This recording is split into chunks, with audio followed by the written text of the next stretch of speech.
Hello, everybody. Last show of the day. No, not necessarily. Hopefully, it's going to be interesting.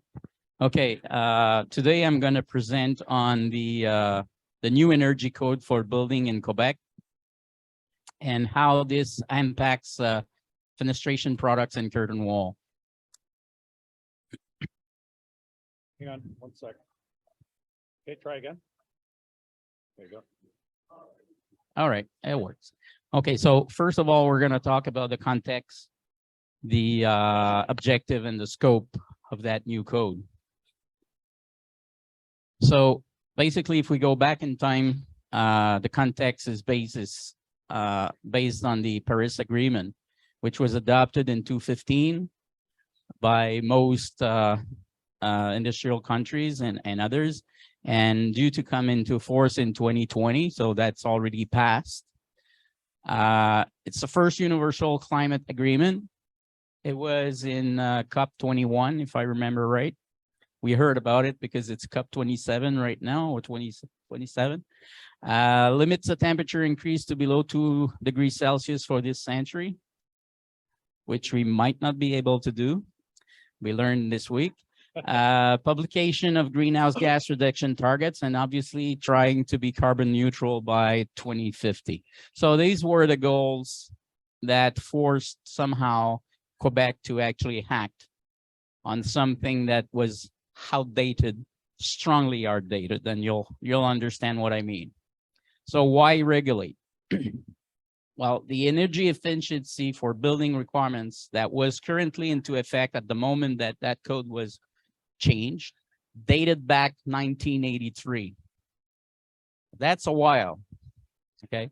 That's actually before I got involved into the window business. That's actually the year I graduated from engineering school. So basically, the type of building that were under that law was anything in the commercial, institutional. Sometimes my French brain just messes word up completely in English. Industrial buildings and large residential building. So basically, the new rules, the new code will replace that law. Obviously, the other thing that we have to keep in mind is the natural evolution of things in the business of improving building science or building components. And for instance, here, windows, it is something that is pretty slow. You know, the industry will push you to improve, but the improvement that was put in place since '83 was just about 6% more performant than what was the product that you would have expected in '83, which is not enough because the targets to achieve what the Paris Accord is aiming to are way above that. There's other market consideration that needs to be taken in account, is that if you look at the old way of doing things, we were looking only at the construction cost, not the actual operating costs. So when you're looking at trying to save energy, you have to take operation costs into account, not only construction. So based on the current practice being the day before that new code was put in place, so that 6% improvement is included in that here. The annual energy saving that the adoption of the new code in Quebec was possible to gain is 23%, plus 6% already in place because of the improvement of the natural improvement of things. So that's bringing us about 29%, and that's what the goal is. So what you have over here, this 12% here, whatever is in yellow, that represent if we would have applied only the NBC 15 as it was designed in the model code by Canada. So the change that the Quebec code did, to actually achieve that 23% are all included in all the modification. 222 page of modification actually in that new code in Quebec from the 2015 model code. Reason why it was based on the 2015, you might ask, because right now we have the NBC 2020, and that was published about at the same time, is that they started looking at improving that code in 2013. So they had to use what they had available at the time. And they knew at the time at the Régie du Bâtiment of Quebec what was going to be in the National Building Code for Energy, so the NECB 15. The percentage increase in construction cost here, you see they're about the same, depending if you're following the NBC 15, NECB 15, or the NECB 15 modified Quebec. For a little bit of improvement, a little bit less cost if you're following the Quebec approach, but not that tremendous. Which is really important is the amount of energy you can save annually, which is way more. One of the reasons why in Quebec we had to do a lot of adaptation is that our main source of energy is electric, hydroelectric, where the National Building Code, the NECB, sorry, is based on several different type of fuel source. And you have factors that are embedded in the code that are related to the fact that you're not supplied with one source of energy. So that's one of the things that forced some of the changes. Basically, to be as much as effective with as least as cost impact. So the impact of the new code is annual increase of construction costs in the range of 138 million. That's province-wide. So that's about $42.50 per square meter of building.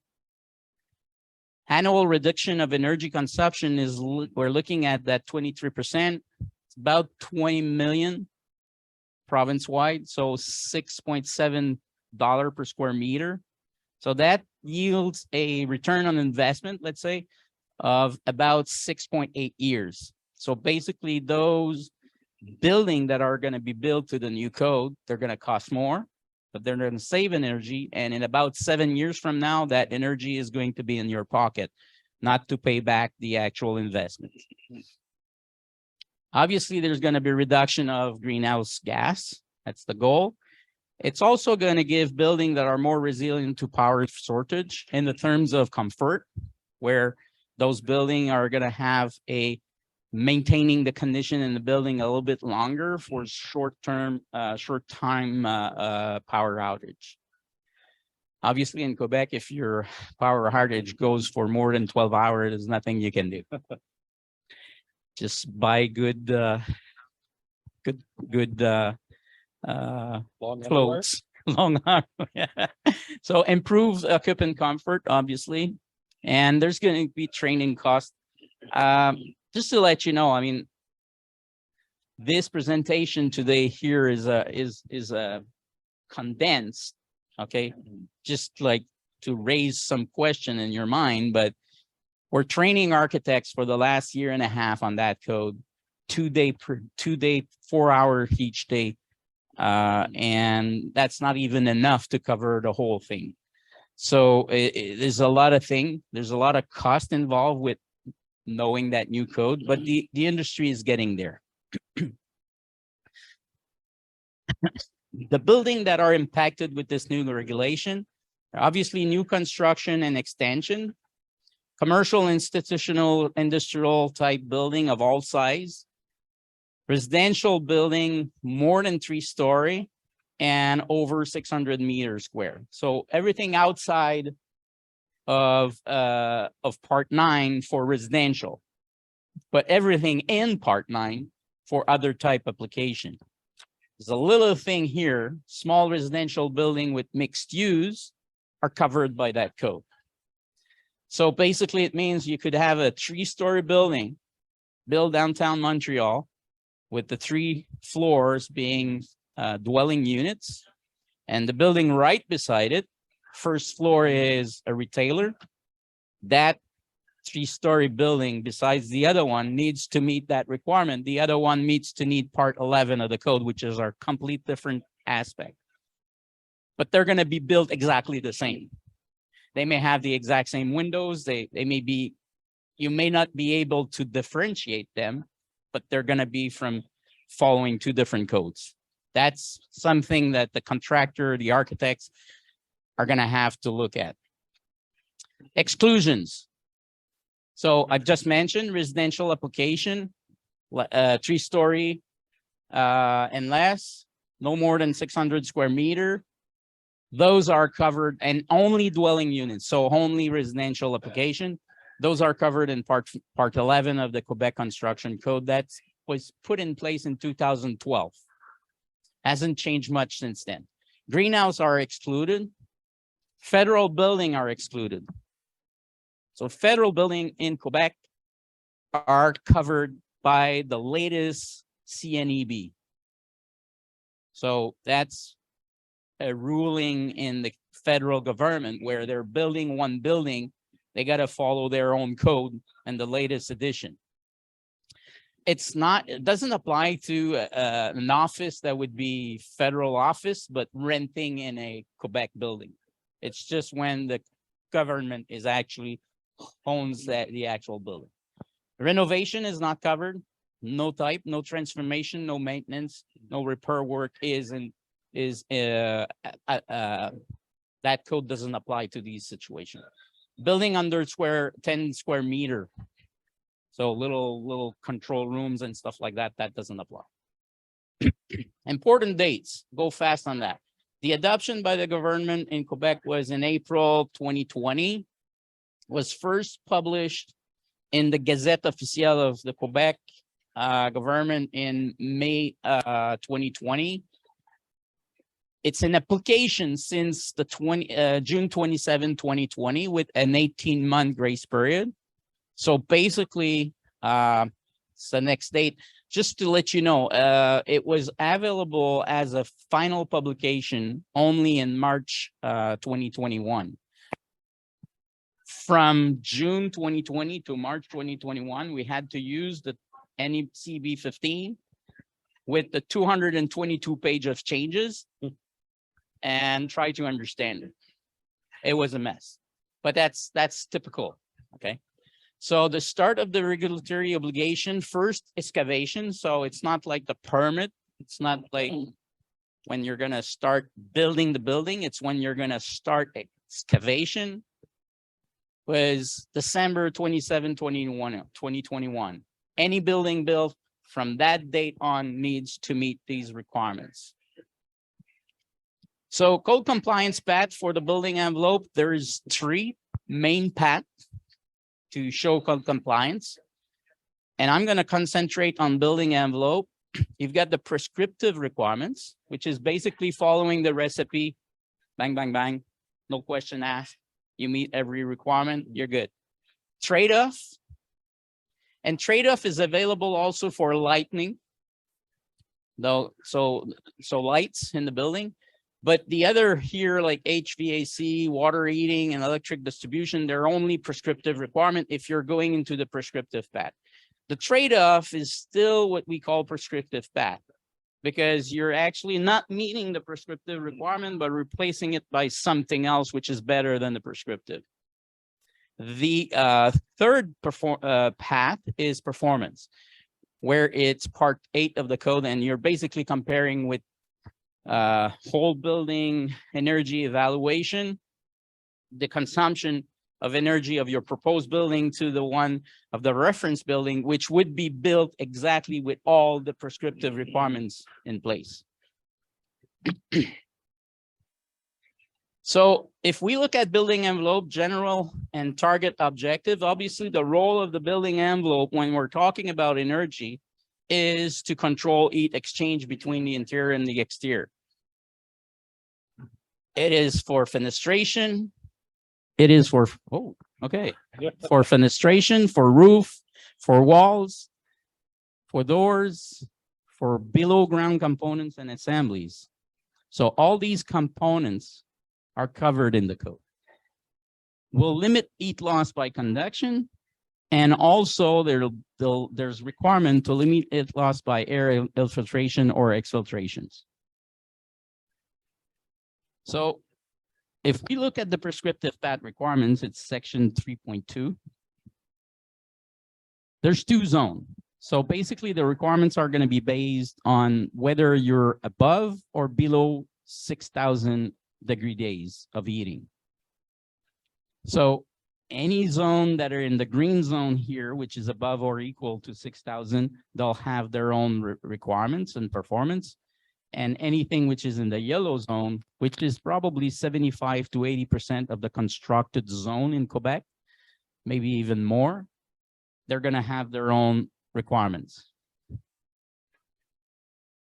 So minimum effective thermal resistance requirement will be defined for opaque above ground building assemblies like wall, roofs, exposed floor, and spandrel section of curtain walls. So opaque sections of curtain wall are considered opaque wall, and they need to meet that requirement. That's not easy, you'll see, because of the level that the performance which is required. Fenestration, so that's all the skylights vision of section of curtain walls. Doors will have requirements for with or without glazing. Building assemblies in contact with ground will have their own requirements. So if I'm looking at opaque above ground building assemblies, I'm looking at walls over here. I'm in Montreal. That's a RSI, so an effective SI resistance of 3.6 in the Imperial. That's an R of 20.4. 20.4 is what the spandrel panels of curtain wall will have to meet. No way it meets that. Usually they'll be in the range of between 5 and 7, 8 in terms of the Imperial R. And you'll see what they need to do because of that. And if you're above 6,000, well, it's even worse.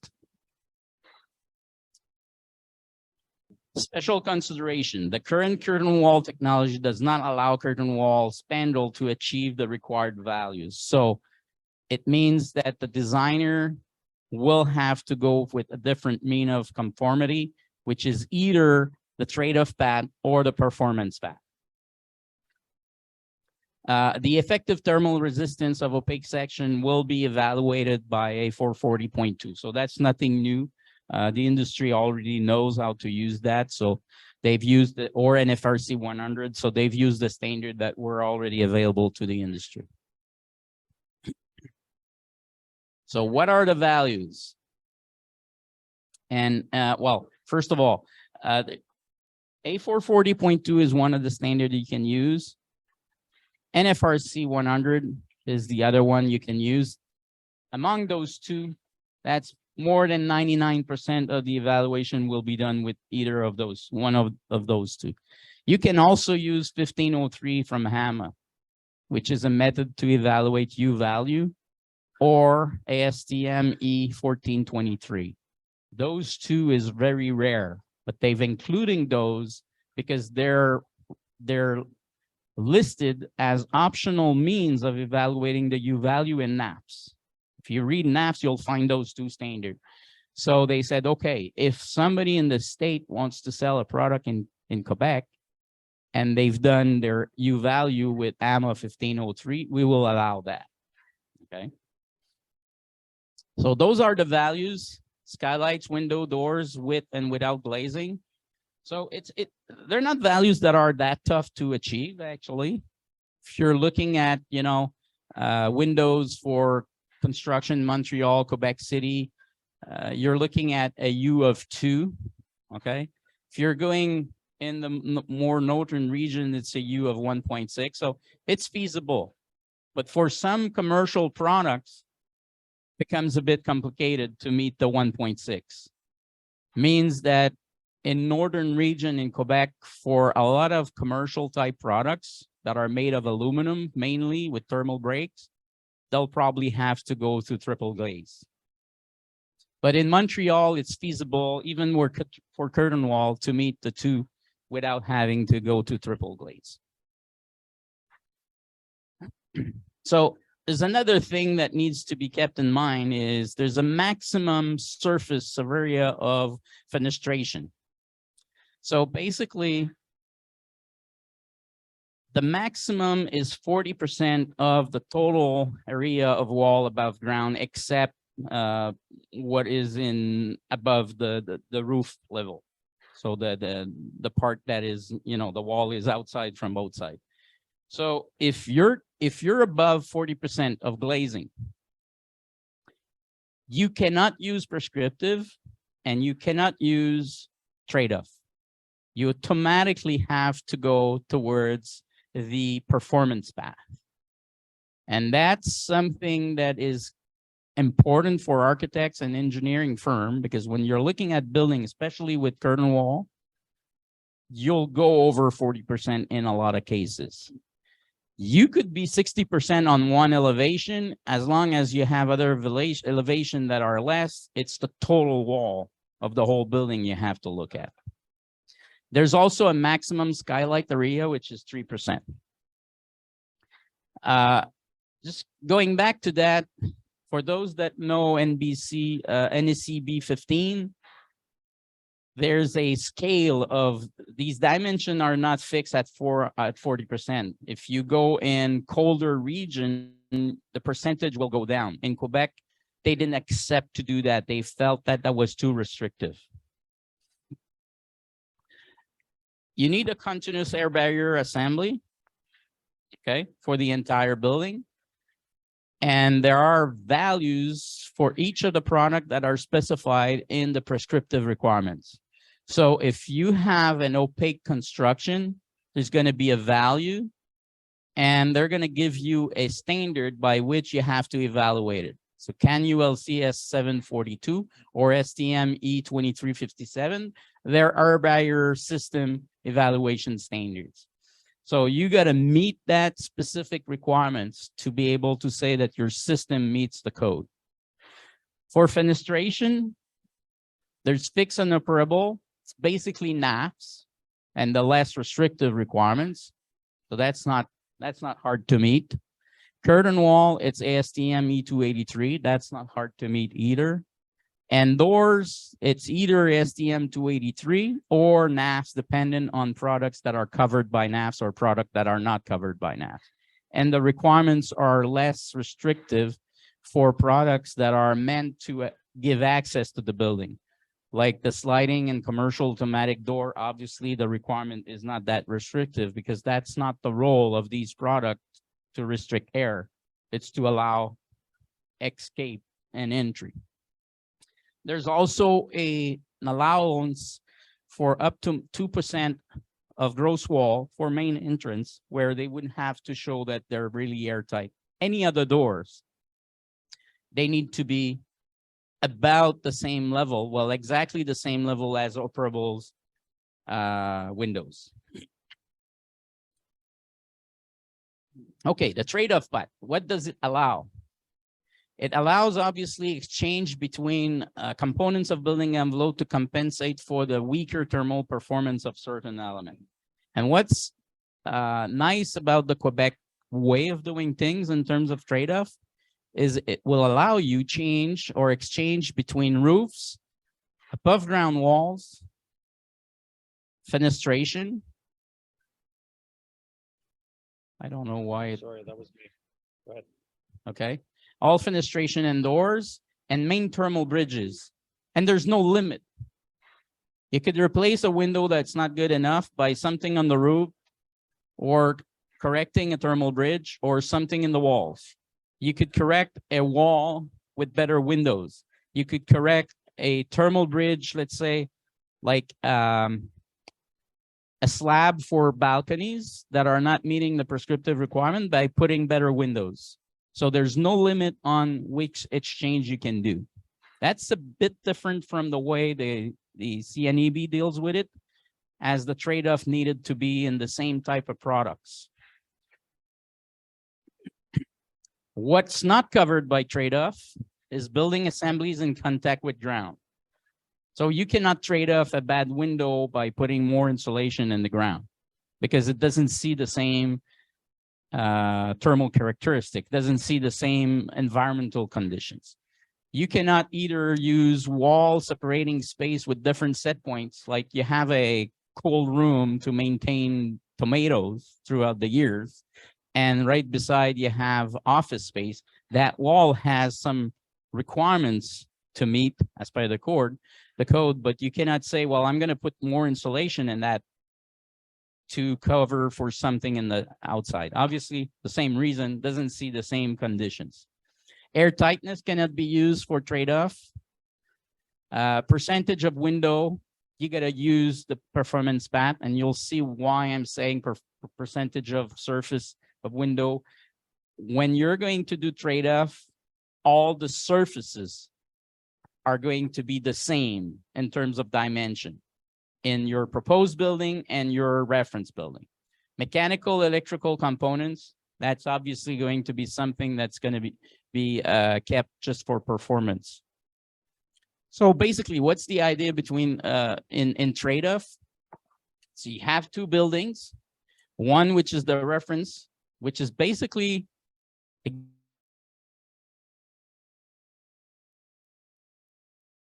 dimensions, but all the components are considered to be meeting the prescriptive requirements. So your proposed building, as on the drawings of the way you're going to build a building, then it's the same building, same dimensions for everything, but with the values not necessarily meeting the prescriptive. In the example here, the opaque walls are less in terms of its insulation than the prescriptive. The roof is more. So basically, in this example here, the wall would be compensated by the amount of insulation on the roof. So basically, how is this going to be done? It's basically comparing two calculation, where we have the sum. Okay, that sign here in Greek means the sum of different terms, where each of these terms are going to be the surface of a given component. So let's say the surface of your roof, divide by the effective resistance of your roof material for the proposed building. That gives you a value. Then you take the surface of your walls, divided by the effective R of your walls. That gives you another term. You had that to the first one. Then the surface of your window divided by effective R of your windows. That gives you a third term. You had it to hit. And once you've done the whole building envelope, you'll end up with a value for the proposed building. Then you do the exact same thing with the reference building. And what you have to keep in mind here, you see the AI is the same on both sides. So the surface cannot be used to change. It needs to be the same surface. And if the sum of the proposed building is smaller or equal to the sum of the reference building, then it means you meet the requirement of the code by trade-off. So let's just do a little example of that situation, where we have a proposed building here that has a curtain wall, and those spandrel here, we know are not going to meet the prescriptive requirement for opaque wall, okay? So basically, it means that the proposed building performance is going to be less than the reference building performance for above walls. So what we're going to propose over here is, because our curtain wall spandrel are less than the reference, we're going to propose better above ground walls. So more insulation in the above ground walls than the reference. The roof, we're going to keep the same. So basically, the roof here in that example is going to meet the requirement of the reference. So the prescriptive requirements. We're going to improve the windows and the vision in the curtain wall to get a proposed value higher in performance than the reference. The doors, we're going to say, okay, the doors, they're the same. Okay, they're meeting the requirement. So basically, what needs to be done is, and that's a little table that shows you the calculation where you have for each component, the area of the component, so 14 square meter for spandrel, divided by the 0.8 for the effective resistance. That gives you a value of 17.5, okay? And you go down, walls other than spandrel, 410, divided by the 385, which is above the 3.6. Okay, so a little bit more performant. That gives you a value. The roof, which is equal to the specified prescriptive 4.46. So 432 divided by 5.46, that gives you a value of 79.12. Windows, 46 square meter, 0.56. Remember that the value for Windows is in U, and it's 2 to meet the prescriptive, right? And our effective is 1 on U. So 1 on 2 would be 0.5. Here we have a U value of about 1.79 that gives this 0.56.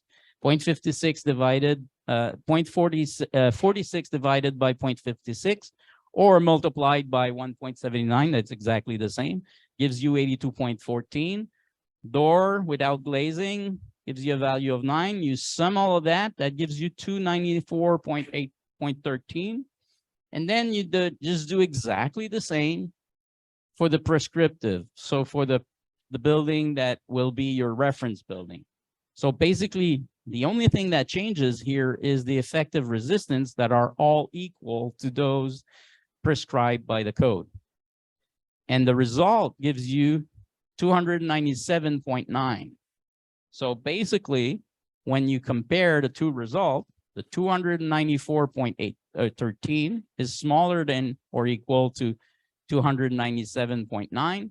So that means that this building meets the requirement of the code by the trade-off approach, because the low performance of the spandrel were compensated by more insulation in the walls and better windows. That's it. That's as easy as that, or as complicated as that. So basically that brings us to the last path, which is the performance path, which is section 3.4 or part 8 of the code, where now it'll make you, it will allow you to compensate the weaker performance, thermal performance of certain envelope element but with more flexibility than the trade-off method, using the energy modeling of the whole building. So in particular, it allows exchanges with lighting systems. So you'll be able to use better performing lighting system to compensate for envelopes that are not performing enough. Mechanical system.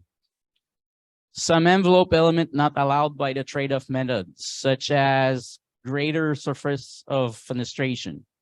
So if you're going above 40% anyway, you got to go into performance, but then you're going to be able to use the real dimension and compensate with something else.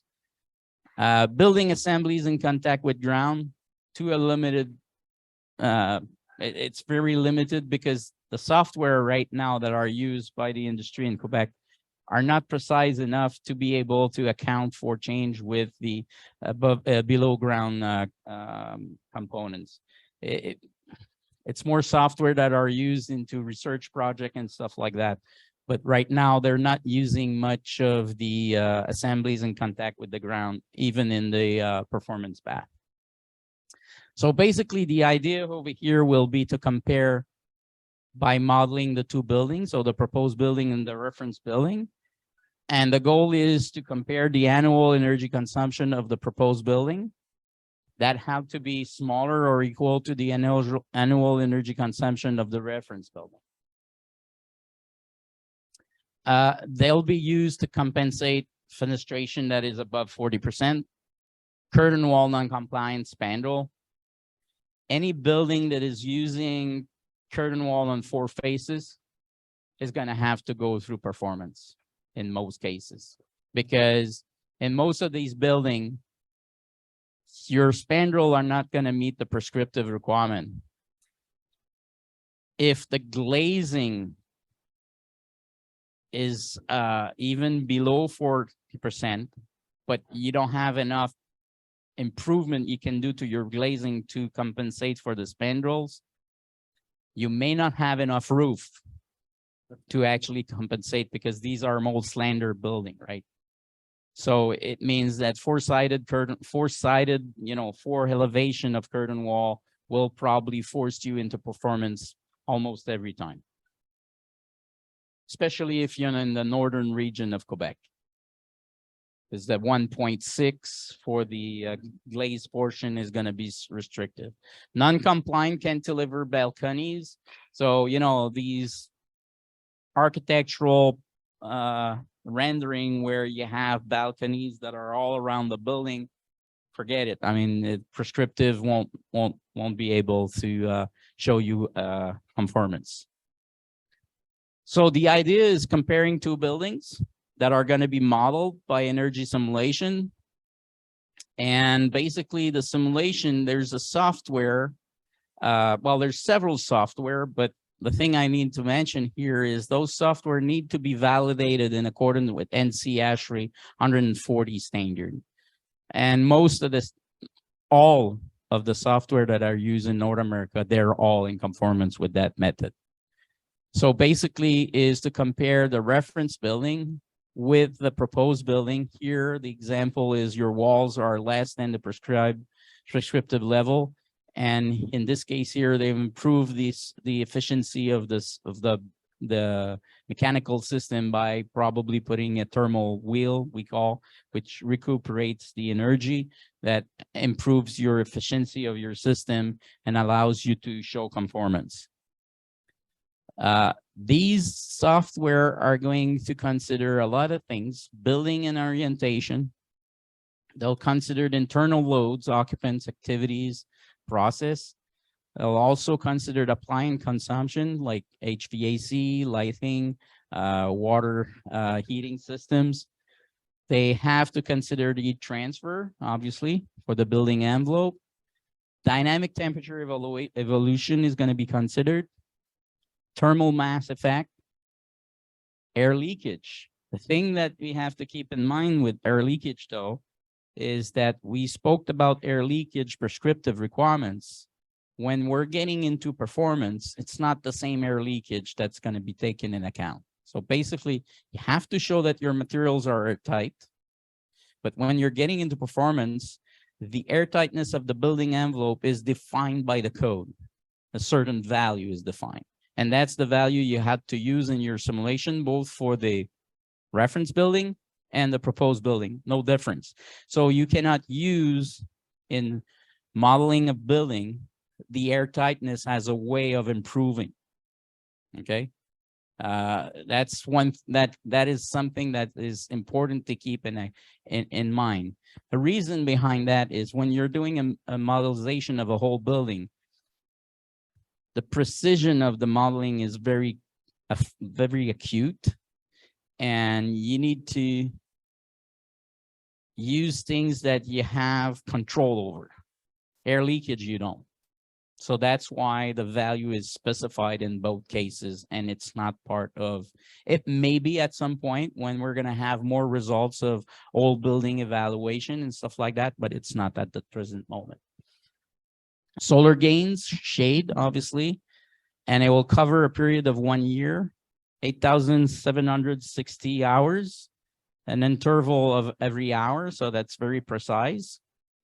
And operating hours are going to be taken in account, and obviously climatic data. So that's in a nutshell what this new energy code in Quebec is going to ask the industry to try to achieve. Architects are getting in line right now to be trained to start doing it because they don't have a choice. Any building that's built now needs to meet that.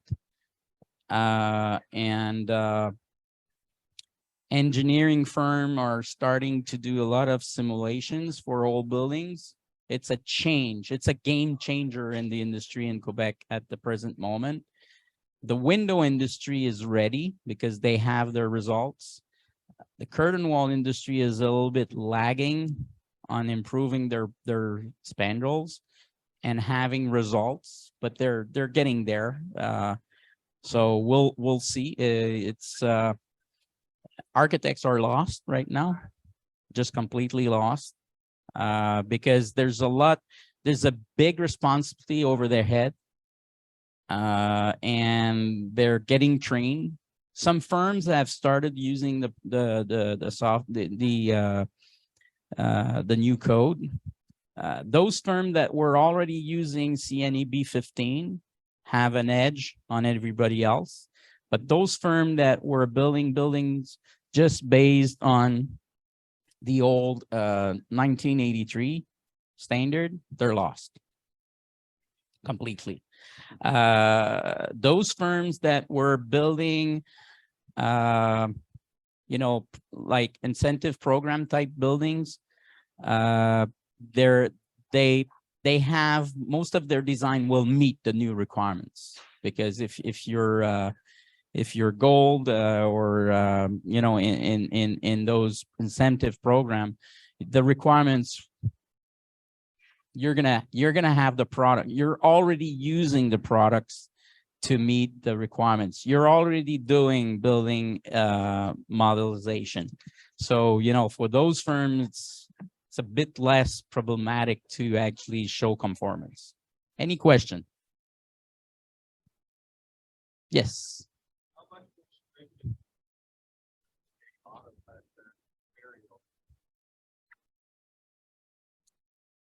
I'd say it's probably equivalent in terms of stringency. I'd say that it's the thing that is probably the most different is this requirements for spandrels. And but in terms of stringency, when you compare with, let's say, CNEB 15 or 20, it's not more stringent.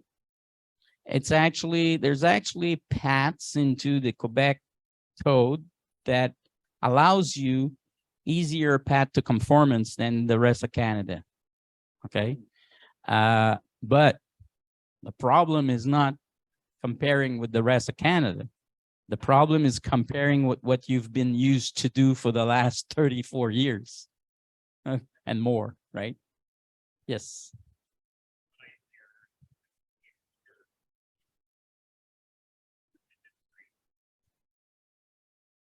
The aluminum industry is massive here. Like, you have been built on it here, I think, in a way that's unique to the rest of the country. And so is that what you see as the problem, is helping essentially this transition for window wall, curtain wall, to make this transition into NDPC?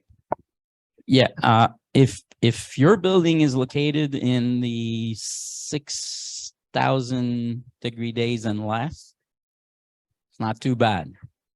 Okay. Curtain wall manufacturer and aluminum window manufacturer that have wakened like 5-6 years back and started improving their products, they have products that they're able to meet with the glazing that are available to them. It's those that kept their head in the sand saying it's never going to happen, they have a problem, because they gotta go back to design, or they have to basically seek products from competitors to actually meet their jobs, or they have to force their jobs to go to full simulation of buildings, when in fact somebody else's product would have allowed to go through the trade-off path. But there's an opportunity for the window industry, because there are like I'm not kidding when I'm saying that for, let's say, for a 20-story building where you have balconies, you know, dwelling units, you can actually tell your contractor, use my window with that type of glazing, and you'll be able to continue doing your slabs the same way you were doing it the week before. And to a contractor, that's an easy solution, because if you want to start dealing with all your thermal bridges, the code allows you in Quebec to actually trade off thermal bridge with windows or with any other components. So if you're in Montreal or Quebec, where the U is 2, it's pretty easy to have a U of 1.7, 173, 1.8, right? And that might be enough to actually trigger, you know, the loss that you have through your thermal bridges and not having to change the whole way you design and construct a building. Obviously, it's not only the window industry that's at stake here, okay? The opaque wall, obviously they have to improve because you have to have something that works to be able to go to trade-off, right? So and you got to be careful. You got to be careful because the trade-off allows you to do whatever you wish. Okay. So you could put windows that are back from the 70s with no argon, no Lowy, spacers that are from that era. The code does not restrict you from doing it. You're allowed to do it, but you have to put more insulation in the walls and the roof. But then you're going to be back with the problem of the 70s where everything is going to be condensing and you're going to have you're going to be back to the problem we had before. So we always, yeah, you got to be careful. You got to, that's what I'm telling architects. You got to keep a little bit of self-control on what you want to do with these trade-offs. Don't do things that are going to, you know, bring you back in time and with problems that you had before. And also design systems that are, because this is only energy, right? But you still have to make sure you design systems that are meaningful in terms of building envelope so that you don't condensate into the walls and so on. Robert. So the NBC has a tiered energy code. Yeah, it doesn't. Ontario, is there are they avoiding that, or they don't agree with it, or is it something that you think that they'll look at down the road, or? No, what's the at the logic? present moment, we have no indication that Quebec wants to go to a tiered code. I've asked the question, they said, well, no, it's not in our discussion at the present moment. And that code is brand new. So I guess it's going to stay like that for another 10 years, maybe. Yeah. Well, they may decide to go to use, you know, actually there's more energy right now put on trying to find out how some part of that code could be used for renovation and refurbishing a building, because you cannot right now. But there's a group that is looking at how some of the principle behind this code could be used in alteration to existing building in Quebec. So I think that they're going to put more energy on that because there's savings that are automatic, right? On renewal of buildings. Okay, great. That's it. All right. Thank you very much. Thank you very much, everyone.